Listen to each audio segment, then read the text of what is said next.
నమస్తే, this is Radhakrishna. Welcome to వాల్గా news. ప్రస్తుతం మహేశ్వరం కాన్స్టిట్యున్సీలో ఉన్న ఇప్పుడు చేవెళ్ల ఎంపీ కాంగ్రెస్ ఎంపీ అభ్యర్థిగా ఉన్నటువంటి రంజిత్ రెడ్డికి ఆయన సపోర్ట్ చేస్తున్నారు. మహేశ్వరం నియోజకవర్గం ఓటర్లంతా తమ వైపు ఉన్నారంటూ కూడా రంజిత్ రెడ్డికి మద్దతు ఇస్తున్నారు. సో ఈ క్రమంలో ఆయన స్పందన ఏంటో మా కేఎల్ఆర్ గారిని అడిగి తెలుసుకుంది. నమస్తే సార్. మీరు ఫస్ట్ ఆఫ్ ఆల్ మీరు తాండూరు నుంచి మీరు టికెట్ ఆశించారు. అక్కడ బీఆర్ఎస్ నుంచి వలస వచ్చినటువంటి పక్షికి మనోహర్ రెడ్డికి ఇవ్వడం జరిగింది. మరొక వైపు ఇక్కడ మొన్నటి రిజల్ట్స్ అసెంబ్లీ ఎలక్షన్స్ అయ్యాక చేవెళ్ళ ఎంపీగా మీరు పోటీ చేస్తారనుకున్నారు. మళ్ళీ ఇక్కడ నుంచి వలస వచ్చిన వాళ్ళకి ఇచ్చారు.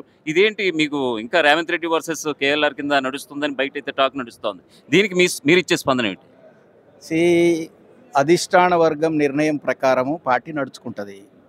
అందులో ముఖ్యమంత్రి గారు ఉంటారు, డిప్యూటీ సీఎం గారు ఉంటారు, తర్వాత పీసీసీ ప్రెసిడెంట్ ఉంటారు, హైకమాండ్ ఉంటుంది. వాళ్ళ డిసిషన్స్ని మనం అందరం ఫాలో కావాల్సిన అవసరం ఉంటుంది. నేను క్రమశిక్షణ కలిగిన నాయకుడిగా, కార్యకర్తగా అధిష్టాన వర్గం నిర్ణయం ప్రకారం నేను నడుచుకుంటున్నాను.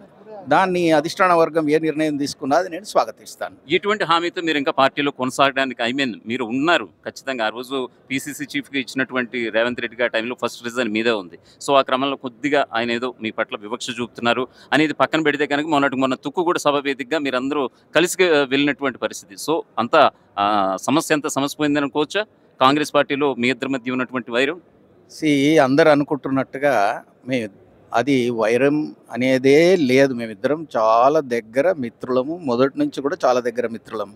సరే, రకరకాల కారణాల వలన మనం ఒక అభ్యర్థిని కోరుకుంటాము, ఇంకొక అభ్యర్థిని కోరుకున్నప్పుడు దాన్ని ఫ్రిక్షను ఆర్ కొట్లాట అని అనుకోవద్దు. కనుక నేను తాండూరు అడిగా. తాండూరు ఈయన పక్షంలో ఎక్కడో ఒక దగ్గర అరే అట్లెట్లయితుంది అని అంటే దాన్ని ఏదో ఏదైనా ఫ్రిక్షన్ వచ్చినట్టుగా ఫీల్ అవుతుంటారు. బట్ అదర్వైజ్ మేనే కాదు, మేము అందరం కాంగ్రెస్ పార్టీలో ఉన్న వాళ్ళం అందరం కూడా సేవ చేయాలనే భావంతో ఉన్నాం. ఈ జనం మమ్మల్ని కోరుకొని మా పార్టీకి ఓట్లు వేశారు కనుక, మా పార్టీని గెలిపించారు కనుక మేము ఈ 5 సంవత్సరాలు వాళ్ళకి సేవ చేయాల్సిన అవసరం ఉంది. అందులో మేము అందరం కలిసికట్టుగా ఉంటేనే అది వీలు పడుతుంది. మేము స్ట్రాంగ్ గోల్స్ తోటి మరియు రోడ్ మ్యాప్ తోటి ముందుకు పోతున్నాం. ఈ రాష్ట్రాన్ని దేశంలో కాదు ప్రపంచంలోనే ఒక గొప్ప రాష్ట్రంగా మార్చాలనేది మరి గౌరవ ముఖ్యమంత్రి గారు రేవంత్ రెడ్డి గారు ఆలోచనగా భాగంగా అందరం వారితో ఏకీభవిస్తూ ఈ ప్రపంచంలోనే నంబర్ 1 అయ్యే రాష్ట్రంగా ఇది మార్చాలని, ముఖ్యంగా ఈ మహేశ్వరం కాన్స్టిట్యున్సీని సమస్య లేని మహేశ్వరంగా మార్చాలనేది నా గోలు. దాని ప్రకారం నేను పనిచేస్తూ ఉన్నా. ఈ పార్లమెంటు ఈజ్ కన్సర్న్డ్. ఇక్కడ బీఆర్ఎస్ అనేది టోటల్గా ఊడ్చుకపోయింది. రేపు ఎలక్షన్ల లోపల ఈ కాన్స్టిట్యున్సీలో బీఆర్ఎస్ మనిషి ఒక్కరు కూడా మిగలరు. మోసం చేసిన ఒక లేడీ తప్ప మిగతా ఎవ్వరు ఉండరు. అందరూ మా పార్టీలకు వస్తారు. పెద్ద మెజారిటీ తోటి మా కాన్స్టిట్యున్సీలో ఎంపీకి మేము ఓట్లు సాధించి పెడతాం. సార్, తెలంగాణ లాలూ ప్రసాద్ యాదవ్ అని రంజిత్ రెడ్డికి బీజేపీ కితాబునిస్తుంది అంటే యాంటీగా. సో అటువంటి వ్యక్తి దగ్గరలో ఉన్నటువంటి సమయంలో ఆయన మీ పార్టీలో జాయిన్ అవ్వడం వెనుక ఆంతర్యం ఏమని మీరు భావిస్తున్నారు? ఏదైనా అవతలలో కొట్టుడెట్లా, మనం గెలుచుడెట్లా, అందులో ఒక స్ట్రాటజీలో భాగంగా ఇది చేయటం జరిగింది. అవతలలో కొట్టాం, అవతలలో క్యాండిడేట్ లేకుండా చేసాం.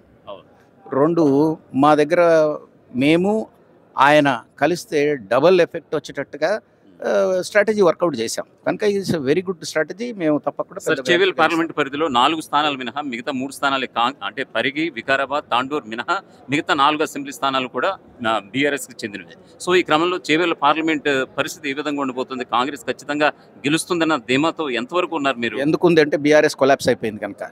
బీఆర్ఎస్ ఆడో ఏడో నాయకుడు ఎలక్ట్ అయిన వాళ్ళు మోసగాళ్ళే మిగిలినరు. మిగతా కార్యకర్తలు అందరూ కూడా మా ఎంబడి వచ్చేస్తున్నారు కనుక 100% మేమే గెలుస్తాం. లాస్ట్ కొండా విశ్వేశ్వరరెడ్డి వర్సెస్ రంజిత్ రెడ్డి మార్జిన్ 14,391 ఓట్ల మెజార్టీతో ఆయన గెలుపొందడం జరిగింది. ఈసారి ఎంత మెజార్టీతో రంజిత్ రెడ్డి విజయం ఖాయంగా మీరు భావిస్తారు? రంజిత్ రెడ్డికి మంచి పేరుంది. విశ్వేశ్వరరెడ్డికి చెడ్డ పేరు లేదు, కానీ ఎవరికి అపాయింట్మెంట్ ఇయ్యడు, ఎవరిని కలవడు.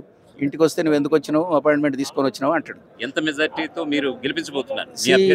ఇప్పుడు అయితే నేను మొత్తం 7 కాన్స్టిట్యున్సీల మీద ఇంకా నేను స్టడీ చేయలేదు, కానీ నా కాన్స్టిట్యున్సీలో మాత్రం కనీసం 50,000 మెజారిటీ వస్తుంది. Anyway, thank you so much. మీ విలువైన సమయం మాకు ఇచ్చింది. సో